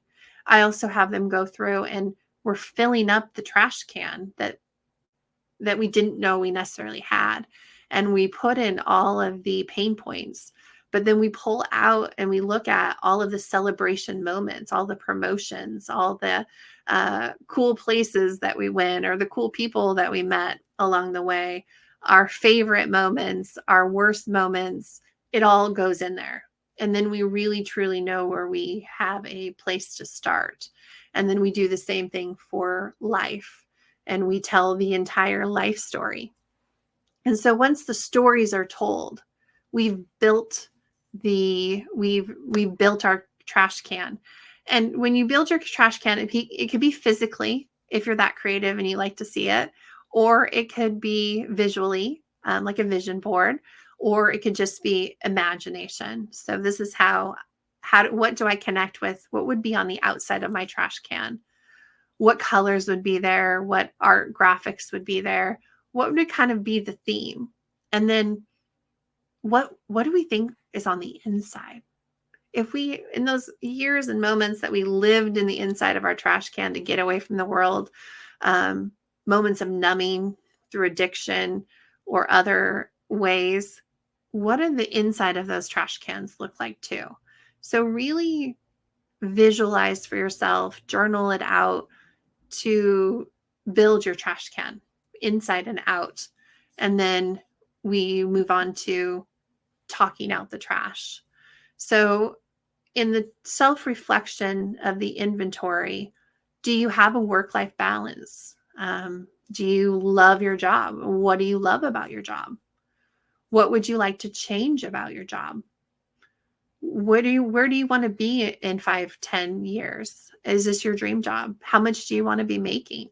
You rate yourself on a scale of 1 to 10, on 10 being the best, is where am I at now? Because we meet you where you're at in the controllables about people I surround myself with, the products and services that I put out, and the environment that I create. Am I above the line or am I below the line? And then one huge question, and one of the other, the fifth thing that you can control is, have you taken all of your PTO from last year or from this year? Or do you have it scheduled to do so? So your vacation time, your paid time off, your sick days, have you taken those days? Whether that's to go away on vacation with your families, that is just a self-help day. How many vacation days were middle of the year? We're kind of at that great pinpoint time of June, that center point. Where are you at when taking your PTO days? And do you feel that you can take them? Can you take your time off, your sick days? How many did you leave on the roster from last year? So these are huge controllables that will give you back time, energy, frequency, and vibrations into your life when you really look at paid time off, vacation days, or sick days. So we journal out all of our pain points in the role that's in you, that you're in. What fills up your day? What fills up your week? What fills up your month? What fills up your year? And what we do for leadership, we also do for your life trash can too. And then how do we personally affect the environment that we create at work? Are our employees excited to go to work on Sunday night, or are they dreading the Monday blues? So is that because of the environment you create, or is that the environment that you are walking into? How do we change that so your employees are excited to come to work every single Sunday night when they're thinking about what is their week ahead? And then also, lastly, our gets. What are we grateful for in leadership? What parts of your job do you love that you're so grateful for? The people that you connect with, the company that you work for, the money you make. What are the gratitude boomerangs that you're finding in leadership? And then also, what is that? 3 things you're grateful for in leadership and in life. So paid time off that we talked about it. This is your 5th controllable. So people, product, environment, yourself, and PTO. So paid time off. This is really so vital and so important. And if I could go back, so a lot of this that I'm sharing with you too is the things that worked for me in my life. But if I could go back and do it all again, I would ensure that I took every minute and day of my PTO. I would leave weeks out on the table because I didn't feel like I could leave the job, that no one could do the job without me. Well, I didn't have the systems fully in place for leadership and have a balance between the two. And I like millions of Americans are leaving this money out there and these days off. So PTO gives employees the chance to take a break from work and avoid burnout. Not taking time off will negatively affect the performance, the morale, and the environment of your company. PTO raises the morale and improves the wellness, performance, retention, and the positive culture. It improves productivity and creativity. Annually, over 765 million vacation days go unused just in America. And I looked to see if I could find this globally to see what this is. But 236 million of those 765 went completely forfeited, given back to corporate America. So $65.5 billion was left on the table because you couldn't take your time off, didn't feel like you could leave, didn't feel supported by your leadership levels to actually take the time off, that we left $65.5 billion on the table that we could have used and put back into our economies and to improve our lives. So I really, really encourage you to take this assessment and really look at, what do you have left this year for PTO, paid time off, or vacation days and sick days? And maybe it's a mental health day. Maybe it's a forgiveness day that you take once a month. If you know that you just cannot find a time, it doesn't mean you have to go on vacation. You just have to leave your work behind so you can expand, grow, and to build on your vibration and frequency for self. Spending time with family, just as a recharge, allowing yourselves to sleep in, whether you are able to travel or just maybe it's a staycation with your family. Maybe you're taking the time off for continued learning. You want to expand conscious leadership, right? You want to come to one of you want to attend our course, and it's at a time frame that doesn't work for you. Maybe you can spend your PTO or time off on those extended learning opportunities. Maybe it's just about connection, or just going to a coffee shop, or trying out a new restaurant, something that gets you out of the constant rat race and the current cycle that you're in. Spending time in nature, going for a hike or just a walk or hugging a tree. And then also having fun, things that make you laugh, things that inspire you, things that bring you closer together with the ones that you love in the world and the community and environment that you live in. It is so important that we also know that 28 million employees don't even get vacation time or PTO. And if you are one of those, how do we schedule out your time to be so effective and so meticulous that you are carving out those moments? If it's not available to you in this now job, maybe as we move into conscious leadership, companies will see the importance of it. They will add it, or they will find you a new job that fits your values and your core values that offer PTO.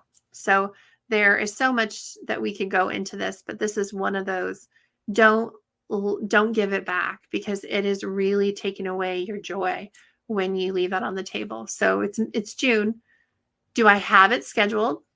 If I haven't used it yet, or if I've already used it, yay to you. Teach us how. Drop it into the comments. How do you schedule your PTO? Did you leave PTO on the table for last year that we can't get back? Some companies pay it out, but many companies do not. You use it or you lose it. And now, between the end of the year, what's your busiest time of your business? When do you know you need to be face forward? But what are those down moments that you could schedule in and put it on the calendar, so it gives your highest self and your inner child something to look forward to? So how do we schedule? So scheduling upcycling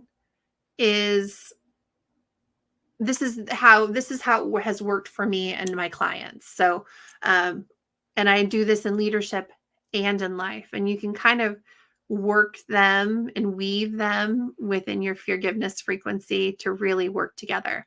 But on Mondays for business is a day of reflecting. It's regrouping. It's reconnecting. It's reviewing results from the week before. And then it's setting the intentions to move forward. So Mondays are already kind of a rat race sometimes. And for those who are not excited to be at work, if you're one of them, it can even be a lower vibration. So how do we influence our Mondays, knowing that today is really going to be about reflecting over the last week, regrouping, reconnecting, reviewing results, and setting our intentions. Tuesdays are trash can truth days, where we schedule to dig. So we might be one Tuesday, we are scheduling to dig into people because we've had a lot of turnover. Well, maybe you've had a lot of turnover. Have you called any of those employees who left and asked them, thanked them for the time that they were with you, and just asked them, I see that you left the company. Is there any information that I can learn or gain from you about your stay, your time here? And why did you leave?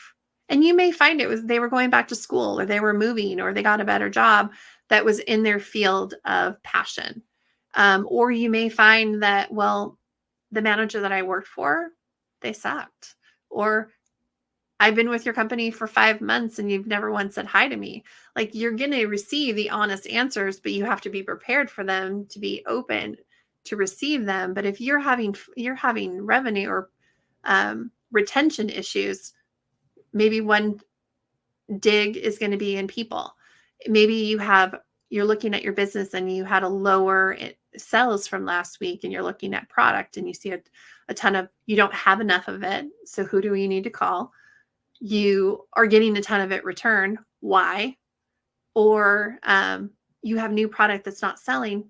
What more information, product knowledge can we give out to our teams to learn more about it? And it could be as simple as gathering the team and be like, okay, so tell me what you know about this product. Okay, who has sold it? How well did you sell it? What was the selling points that you used? And you just kind of feed off of each other, and then everyone feels excitement towards that product or service they're selling. And then, or environment.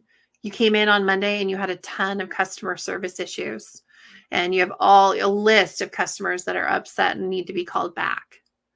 Okay, well, why? Like, that is one in itself. That is scheduling out time to set yourself in a mental capacity, in a physical heart capacity, in a frequency of universal energy to call those customers back and really be open to receive their feedback and really work with them and engage with them to find out, was it a person they had an issue with? Was it the product they had an issue with? Or was it the environment of your store or place of business? Wednesdays, if you work in a retail environment, that's usually your days off. Usually you're working Monday, Tuesday, you take Wednesday off, and then you're there for the busiest days. So Wednesdays are really a day, whether you're at work or it's a day off, it's a weightless Wednesday. So you sit in the highest vibrations you can achieve. That is just, if you're working, you're walking the store with gratitude. You are giving out gratitude and compliments. You are connecting with people with attaboys, and you're just doing whatever you can do to raise the vibration of everyone you come in contact with that day. You are present in the moment. You relieve the reports on your desk. You walk your store, you walk your business. You just get out there, you be visible.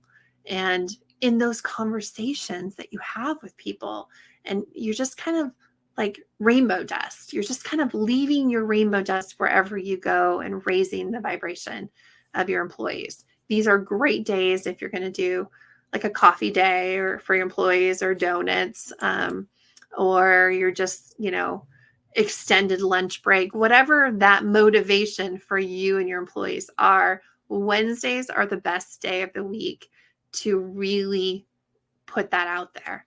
And then you take Wednesdays as also an observation day. So if you on Tuesday had an issue with a department or a manager or a person or a product, Wednesday is an opportunity, if you're working, to just observe the environment of that department, observe the environment of that person, their energy levels, and see where you can effectively make change for them. And then find a moment to really sit in the gratitude and the mindfulness. So a mindful moment within the middle of your store or business, within your office, wherever you need to go, you just sit in that moment and be grateful for everyone around you, the business that you have, the growth and expansion that you've had. Maybe you're just starting out. Look at how far you've come. Just really give yourself that pat on the back, that whatever you need to raise your vibration. So you walk into the rest of the week, which is usually the busiest parts of the week, just fully revved up. And if you're not working, same thing goes. This is Weightless Wednesday. You dance on your pillow, you go out in nature, you sing at the top of your lungs, you put music on to enhance your environment. Maybe you're making your favorite dish for dinner. You're getting your hands dirty with the kids. It's anything and everything is possible on Weightless Wednesdays. And your focus is raising your vibration. And you might have moments that you drop below the line. Okay, that's okay. We don't stay there. We thank that moment for coming through. We thank for the opportunity that we're going to have to upcycle it at a different time. And we go back into focus of presence and fun, and just let your inner child come out, get creative, get messy, just have fun, eat what brings you joy. Just whatever that is, make Wednesdays that day for you. And Wednesdays love yellow. So like our slide, it is all about fun. It's about being that ray of sunshine in your life, in leadership and in life. And Thursdays, we're back to trash can truths. So this is where you can't do it all, right? You can't get and focus on every area because that just leaves you scattered. So Monday, maybe it was people and you had to have Tuesday, it was your trash can truths and you had to have a tough conversation with the department manager based on results or whatever is happening. That was scheduled into that day. Maybe Thursday, so far this week, you've had product issues or other issues. So you're scheduling out a time in that day where you can first ask for universal assistance and help from your guides to bring them into the energy of whatever you're moving forward with, if it's calling customers, if it's having a tough conversation, if it's digging into people and retention, if it's touching base with merchant teams or service vendors, whatever that is, know that you have that scheduled within your day somewhere. So we know that Tuesdays and Thursdays are great opportunities if you have to do customer touch bases. It's not first thing on Monday where you're kind of getting the reins back. It's not Friday where it's super busy. Thursdays and Tuesdays are great opportunities. So let's say on Wednesday, a tough, huge customer issue comes up and it's not something that you have the mental, physical capacity to deal with at that moment. Well, we know that when customers sit on something, it gets bigger and bigger and bigger. All you have to do in those moments is call the customer and schedule a time to speak with them on Tuesday or Thursday. So I would like to give you my full opportunity. And I'm so sorry that this situation happened in our store. And if you feel like it's bigger than dealing with it in the now moment, ask them, could we meet tomorrow? Is there a good time in your day that we can meet and really discuss this? I would like to get with you and hear your thoughts on it. And when you schedule the time, you bring in your universal energy and you call that customer, you are open to let them be part of the solution versus ranting about the problem. But by calling them, you diffuse the situation. They'll know that you're here and that you want to listen to them and you value their time and you're scheduling a time for you guys to talk. And then when you get to your trash can truth day, you already scheduled out that moment so you won't have any interference. You called in your universal guides into your forgiveness frequency to help you, to put you in your center so that you are open to have this conversation with this customer. And you use them as a learning opportunity, not only for you, but you also include them in the solution. Invite them back to see if anything's changed. Invite them back to give you more feedback. And you've now really built a customer for life because they feel valued, they feel heard, they feel seen by you. And they're now a part of your solution versus giving you more problems. So that is a great opportunity. And you may have multiple customers on that day. Try to get them as much as you can blocked into the time where you're present and focused, and you've called in your universal energy to help you and assist you. And then when you're done with those trash can moments, you actually go back to the clearing and cleansing. Remove all energy that's not mine and give it back to source. Remove, clear, cleanse, and then call your energy back unto you. And that allows you to leave those situations within their trash cans in their appropriate times. And you'll have already taken notes of when you're going to move forward with action steps with whatever you were given or gifted during those conversations. And then Friday is another kind of focusing on the environment, raise the frequency, raise the vibration. I would have these morning rallies where I would be kooky and funny, and I would bring all of my energy that I could bring. I would pull all of my employees together before the day started or the store opened. We would have music. We did the electric slide, just anything and everything we could do to make it fun. We celebrated the wins from the day before, any great customer service letters. We brought those forward. We just made the day about fun and creative connection. I would run contests on that day. Just kind of like your Wednesday, you're bringing your A game, and it comes to your energy and your frequency, and you just make it fun. Saturday is again about being present, connecting, and engaging. So you are engaging with your employees, you're engaging with if you work on Saturdays, engaging with your customer. You are just kind of there in the environment. You are part of the business flow that's happening. There really should not be anything taking you off of your sales floors or off of your business floors on Saturday if you're working on Saturday. And then Sunday, it's like every other day. Can you see the flow? And then Sunday is all about relaxing, letting go, trusting and surrendering, releasing and receiving.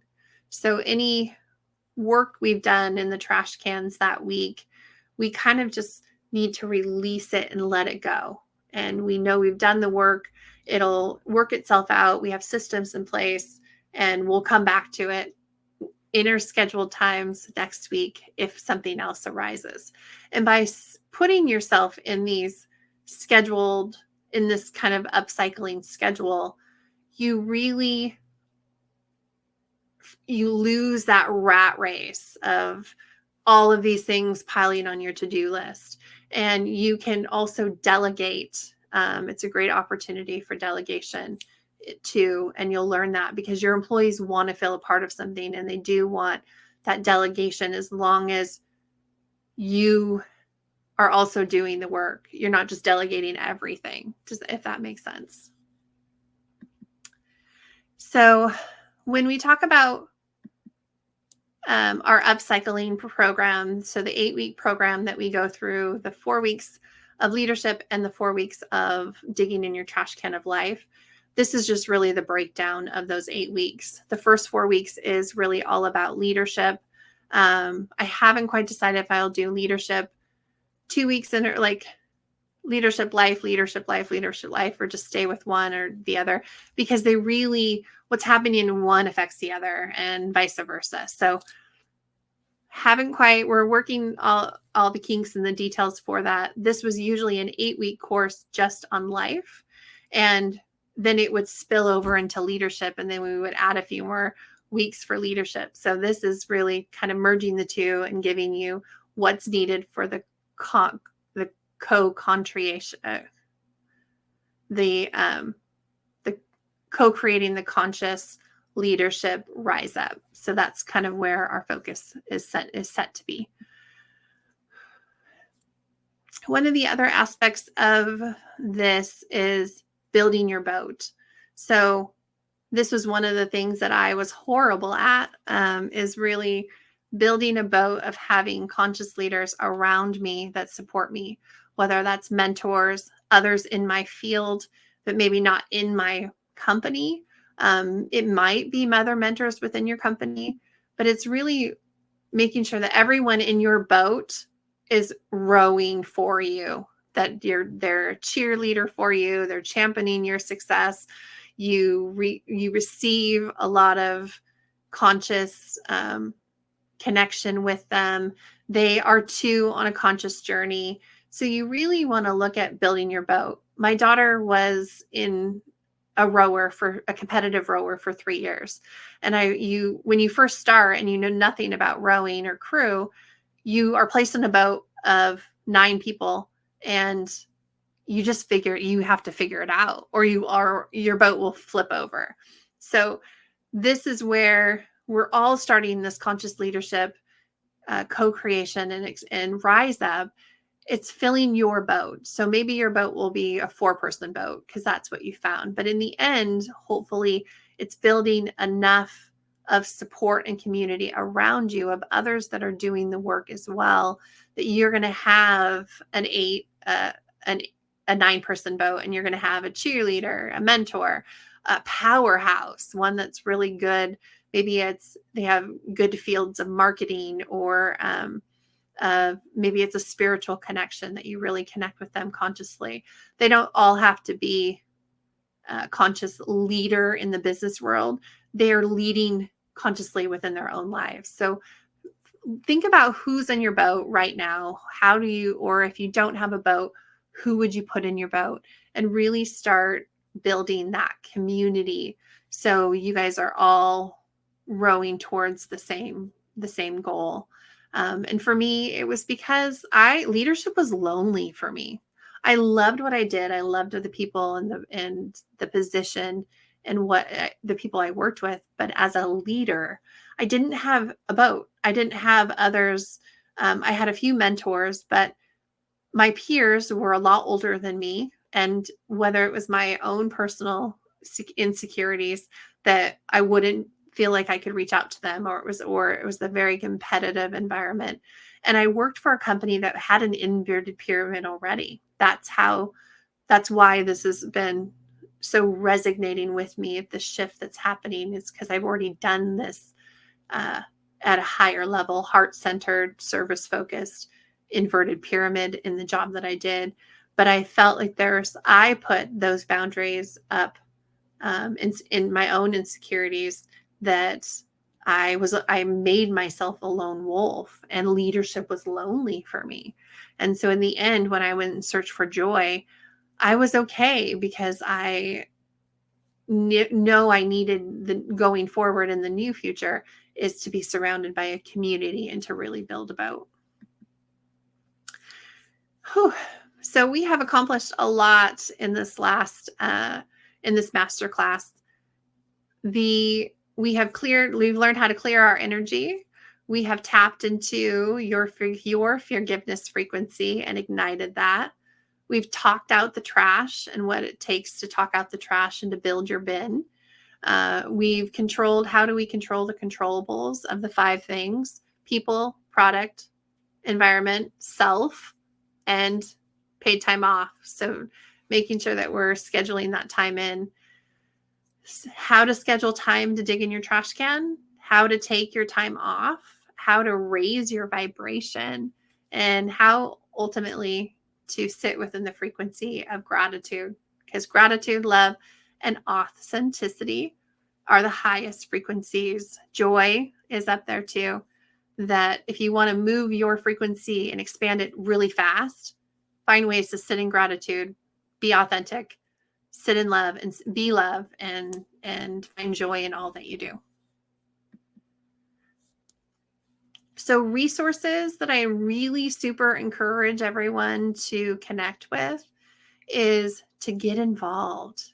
This co-creation of conscious leadership rise up, this is not going away, and you will start to hear it in all aspects of your life. This is a cosmic, revolutionary shift that is evolving us and placing us into the highest timeline and highest frequency for our collective ascension onto the new earth. And so this isn't going to go away. This is us being partners in it. So get involved. Join conscious leadership communities on LinkedIn and Facebook and Instagram, and wherever your communities arise, be a part of them. There are books. The two that I mentioned were the 15 Commitments to Conscious Leadership by Jim Dethmer, Diane Chaplin, and Haley Klemp. They also have podcasts on Spotify of a lot of conscious leadership podcasts that I've listened to a few. Conversations with God by Neil Donald Welsh.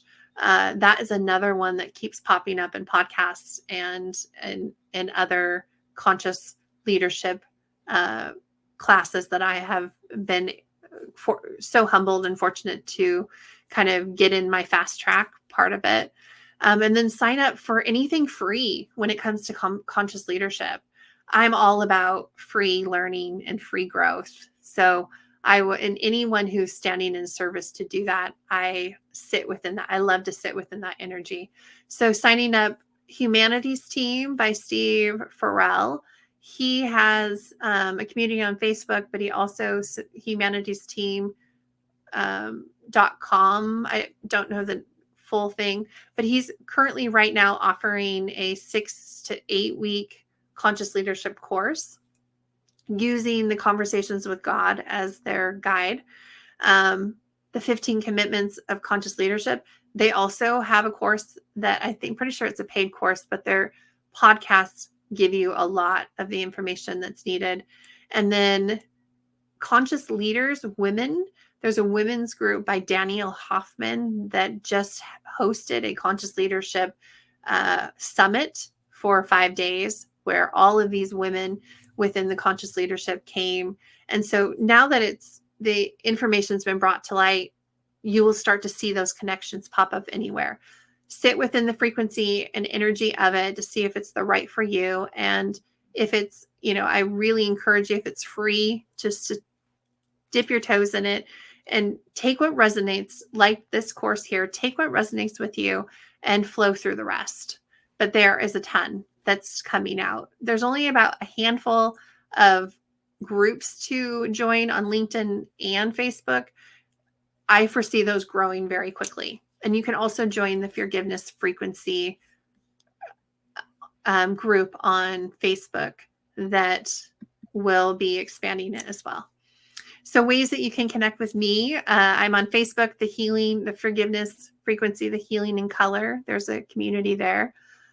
Speak Up in Color is where we teach children. So we will be adding some of that back here very, very soon. But we have over 200 episodes with children, about 60 with a little girl fighting cancer in the UK. Her name is Florentina. And we have been with her raising her spirits throughout her cancer journey since 2021. And Florentina is on her second relapse of neuroblastoma cancer. And so just this weekend, enough money has been raised. We're still in the process of raising more, but Speak Up in Color and the Forgiveness Frequency has been assisting Florentina with coloring chronic pain, with coloring her emotions, teaching her how to speak up throughout her cancer journeys to the doctors. And she was just flown to Rome for a trial CAR T-cell retransplant. So she was there a few months ago and in April to have her T-cells removed, and then they build them, make them like superpower. And now she's back in Rome for the next few months to have them all retransplanted back in her. And this is really her last chance that's out there in the medical community to hopefully end this cancer once and for all, and the relapse once and for all. So she's undergone more chemo. She's lost all her hair again, but Speak Up in Color has been there with her to raise her spirits in and out of the hospital. There's about 60 to 70 story times with her. We're on Instagram with her as well. And then we have 140 children in our Children of Zoo in Zambia and Uganda that live in orphanages that we have been doing live Saturday schools with them. So between the two, there's over 200 story times with children that you can connect with. LinkedIn, Instagram, YouTube, Spotify, podcast. We are in service to the divine. And so we're sent wherever we are meant to go. And you can book a free 30-minute powwow with me today if you would like to learn more. The forgiveness frequency, the universal co-creators. So everything I do is in service to the collective. These are opportunities for you to get involved and to also give back at the same time. So 100% of the proceeds of all services that I provide go directly to the children to build a school of color in Zambia. So if you would like to join our 8-week course, it's $444 US. That breaks down to one personal session powwow with me, in addition to the 80-minute master classes or courses that we have for those 8 weeks to dig in your trash can of leadership and life. You can have a personal powwow, which would be Akashic Reiki healing. We go through your Healy scan, and Healy is a universal quantum frequency scanner that has been in my life since 2021, and it has been just leaps and bounds, has helped in so many ways of me. It scans your aura, your 8 feet, and it brings forth any emotions that you have. So being disassociated from my emotions, I couldn't even tell you what they were when we first started forgiveness. Bringing in the Healy allowed me to have the scan of my emotional fields, bringing forth all of the emotions that are currently being felt in my field in this moment. And then it does the work for me in a sense. It brings it to light so I know what they are, but then it also assists me in expelling and really working through those emotions. So if you are looking to learn a little bit more about your emotions, or you're struggling yourself of really naming them, this will bring in emotions that are fully running in your quantum field of 8 feet for you to utilize. It breaks down your auras. It breaks down your chakra systems to show you where energy is being depleted. It's just so freaking cool. And I did the investment right when it first hit the US. I had been waiting for it. I had seen it in Germany. It's now in Europe. So the Healy is just, it's kind of expanding everywhere. There's over 300 programs within this little tiny smart wearable that I'm wearing now. And it can do animal, plants, organizations, businesses. So we've run it in so many, it's helped so many of all the hearts that I assist as well. And then we also offer individual mentoring sessions, and corporate speaking opportunities are available. So every donation that you make will go straightly, if you would like to sign up for our future classes, will go straight to the GoFundMe for the children. And this will be building out a school of color for 140 children in Africa. So if you would like to join us, please connect with me in one shape or another. And I can link you to the GoFundMe for the children. And so you can, a part of co-creating is giving back. And that's why this has been so critical. And I just love being in this space of service from my pillow. My purpose to my pillow is to really give back to the children and be a voice for them. So 100% of the proceeds, Speak Up in Color and myself cover all of the money that GoFundMe takes, and then all of the transfer fees to send the money to the children. And we have already purchased the land based on doing this work and this service. We've already been able to purchase the land for one of our orphanages for them to build a forever home and a school of color on. And now the land is purchased. Now we're just building the wall that goes around it to secure everyone in before we can start actually building the foundations of the school of color. So you get to help be and co-create that, and you get to help color in hope for 140 children just while you are digging in your own trash can, building your own forgiveness frequency, and healing inside, outside, upside, and down. So you get universal karmic points, cosmic karmic points that go along with it, because you are also helping the children. And these are our kids. Our children are kids of zoo. So we have 100 at the Selecho Orphanage in Zambia, and we have 100 or almost 60, a little bit, 40 to 60. We just added a whole big group. So at the God's Grace orphanage in Uganda. And Speak Up in Color just paid our orphanage director is in the hospital in Uganda. So we just paid for his medical bills and what he needs to get himself healthy and back up and running. And just, again, just humbled and honored to get videos and stories from these kids and watch them learn how to read and to color their emotions and start wearing color. They all passed their exams and the teacher was like, what is going on? Your children are writing and reading and speaking in English where they weren't just a couple years ago. And lastly, I just want to thank you. Thank you for everyone who is here and for Jenny for joining me and staying with me throughout this masterclass. And thank you for helping through the beginning of that where we were a little lost in transition. So I just want to thank you guys for showing up today, for allowing me to expand and be a part of your co-creation of the Conscious Leadership Rise Up and storing that intrinsic source energy in this universal playground. I am just so blessed and honored to be able to spend this time with you. I look forward to getting to know each of you. I look forward to our powwow sessions, and also for any of you who are joining this 8-week course of how to dig in your trash cans in leadership and life. Have a wonderful day, everyone. I will stay around just a few minutes if there's any questions. I did have some little takeaways. I would love to know, what are your biggest takeaways from today?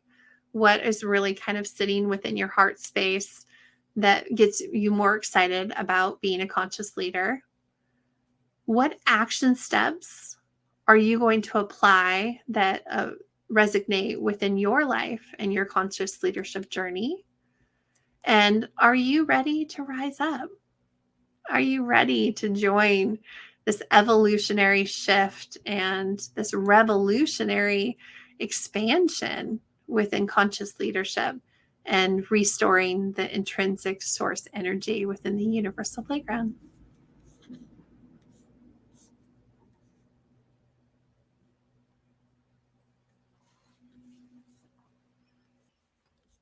Well, thank you, everyone. Thanks for being here. Thanks for coming. I look forward to hosting and starting our 8-week courses and of doing leadership and life. And I will see you on the other side of this rainbow. Bye, everybody.